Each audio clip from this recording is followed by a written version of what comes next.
बिस्मिल्लाहिर्रहमानिर्रहीम। अस्सलामु अलैकुम वरहमतुल्लाहि वबरकातुहू।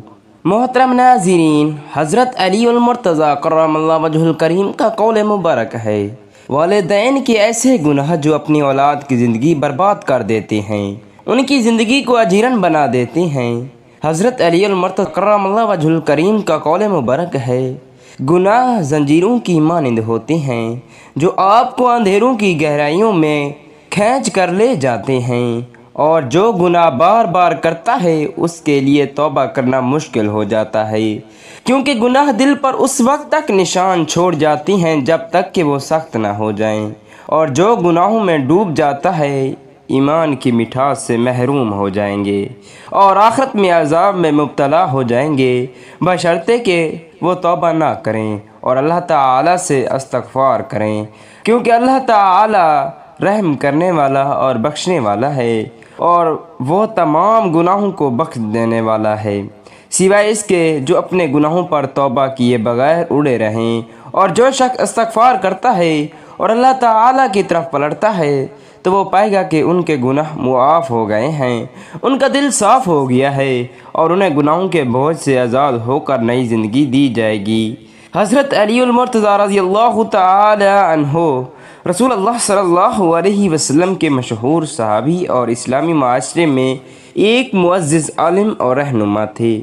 उनके अक़वाल और तालीमात को इस्लामी रिवायात में बहुत ज़्यादा अहमियत हासिल है। यहाँ वालिदैन के कुछ गुनाह हैं जो उनके बच्चों को मुतासिर करते हैं।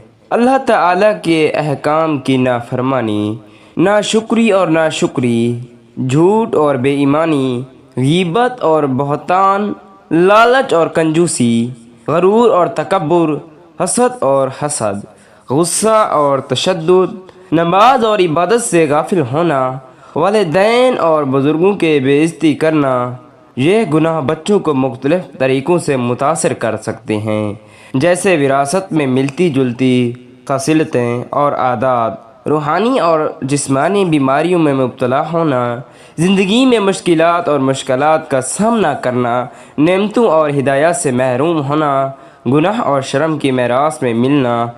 अल्लाह ताला हमें और हमारे बच्चों को हमारे गुनाहों के नताइज से महफूज रखे और नेकी और बख्शिश की तरफ रहनुमाई करे। हज़रत अली उल मुर्तज़ा रज़ियल्लाहु ताला अन्हु ने फरमाया, वालिदैन के 3 गुनाह हैं जो दुनिया में इनकी औलाद को मुतासिर कर सकते हैं।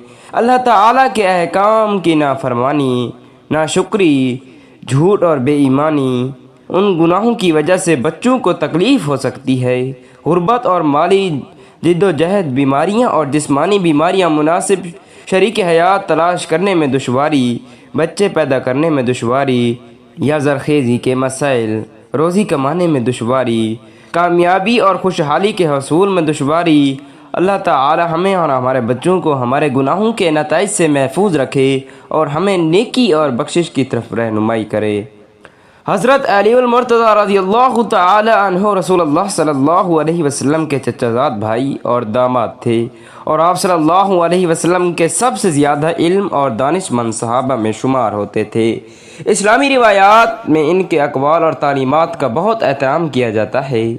हज़रत अली उल मुर्तज़ा रज़ियल्लाहु ताला अन्हु ने फरमाया, गुनाहों की 3 किस्में हैं। वो गुनाह जो मुआफ़ किए जाती हैं, ये वो गुनाह हैं जो तौबा और अल्लाह ताला से मुआफ़ी मांगने से मुआफ़ होते हैं। वो गुनाह जो मुआफ़ नहीं किए जाते, ये वो गुनाह हैं जो उस वक्त तक मुआफ़ नहीं होते जब तक कि गुनाहगार इन गुनाह से मुआफ़ी ना ले जिन पर जुल्म हुआ है। विरासत में मिलने जुलने वाले गुनाह, ये वालिदैन के वो गुनाह हैं जो उनके बच्चों को मुतासिर करते हैं, जैसे अल्लाह ताला के अहकाम की नाफरमानी, नाशुक्री और झूठ और बेईमानी।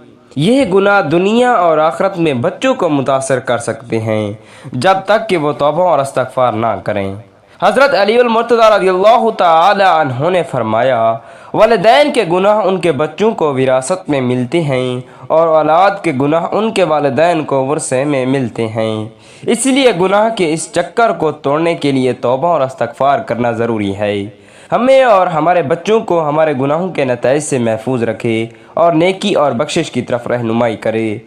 चंद इस्लामी तालीमात और गुनाहों से मुताल्लिक़ रहनुमाई, अपने गुनाहों को तस्लीम करे और पहचाने। तौबा करने का पहला कदम अपने गुनाहों को तस्लीम करना है। اللہ تعالیٰ سے معافی مانگو، اللہ تعالیٰ تمام گناہوں کو بخش دیتا ہے سوائے ان کے جو اپنے گناہوں پر توبہ کیے بغیر اڑے رہیں۔ توبہ کریں اور اللہ تعالیٰ کی طرف رجوع کریں۔ توبہ گناہوں کا علاج ہے اور استغفار غلطیوں کا علاج ہے۔ جن لوگوں پر آپ نے ظلم کیا ہے ان کی اصلاح کریں۔ جو کسی پر ظلم کرتا ہے اسے قیامت سے پہلے اپنی اصلاح کرنی چاہیے۔ گناہ سے پناہ مانگو، اللہ تعالیٰ کی پناہ مانگو، اپنے نفس کے شر سے اور دوسروں کے شر سے۔ یاد رکھیں کہ گناہ روحانی تاریکی کی طرف لے جا سکتے ہیں۔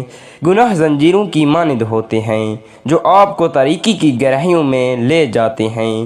گناہ کے نتائج کو ذہن میں رکھیں۔ ہر گناہ دل پر اس وقت تک نشان چھوڑتا ہے جب تک کہ وہ سخت نہ ہو جائے۔ قرآن و حدیث میں سے رہنمائی حاصل کریں۔ قرآن نیک لوگوں کے لیے ہدایت اور بیماریوں کے لیے شفا ہے۔ یاد رکھیں اللہ تعالی رحم کرنے والا اور معاف کرنے والا بہت بڑا نہایت رحم فرمانے والا ہے۔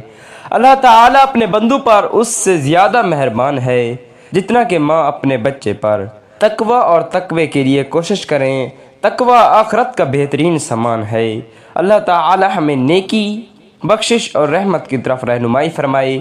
نبی کریم صلی اللہ علیہ وسلم نے فرمایا، گناہوں سے بچنے کے لیے ان باتوں پر عمل کریں۔ اللہ تعالیٰ سے ڈرو، تم جہاں کہیں بھی ہو اللہ تعالیٰ سے ڈرو، اللہ تعالیٰ کو یاد رکھو، اللہ تعالیٰ کو کثرت سے یاد کرو، علم حاصل کرو، پھولے سے قبر تک علم حاصل کرو، اچھی صحبت رکھیں۔ ایک شخص جو کمپنی رکھتا ہے اس سے متاثر ہوتا ہے۔ آزمائش سے بچیں، ایسے حالات سے بچیں جو آپ کو گناہ کی طرف لے جائیں۔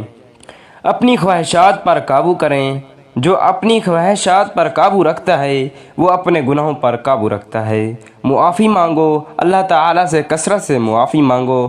اپنے اعمال کا خیال رکھیں، اپنے اعمال کا خیال رکھیں جیسا کہ ان کا حساب لیا جائے گا۔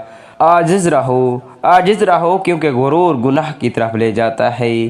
قرآن پاک سے رہنمائی حاصل کریں۔ قرآن پاک پرہیزگاروں کے لیے ہدایت ہے۔ یاد رکھے گناہ کرنے والا اور توبہ کرنے والا اس شخص کی مانند ہے جس کا کوئی گناہ نہیں۔ اللہ تعالی ہمیں گناہوں سے بچنے اور نیکی کی طرف رہنمائی کرے۔ اے غفور الرحیم تمام مرحومین کی مغفرت فرما، تمام بیماروں کو شفا عطا فرما، تمام بے روزگاروں کو رزق حلال نصیب فرما، رزق میں برکت اور کشادگی عطا فرما، حسد و بغض و کینہ اور بد نظری سے محفوظ رکھ۔ یا اللہ پاک اپنی نعمتوں کا شکر ادا کرنے کی توفیق دے۔ حضور صلی اللہ علیہ وسلم نے فرمایا، اللہ تعالیٰ تجھے ہدایت پر قائم رکھے۔ آمین ثم آمین۔ اللہ تعالیٰ ہمیں حضور نبی کریم صلی اللہ علیہ وسلم کی سنت پر عمل پیرا ہونے کی توفیق عطا فرمائے اور ہمیں اسلامی تعلیمات کو سیکھنے اور سکھانے کی توفیق عطا فرمائے۔ آمین ثم آمین۔ اللہ تعالیٰ کے 99 ناموں میں سے ایک نام ضرور کومنٹ کریں۔ جزاک اللہ خیرا کثیرا۔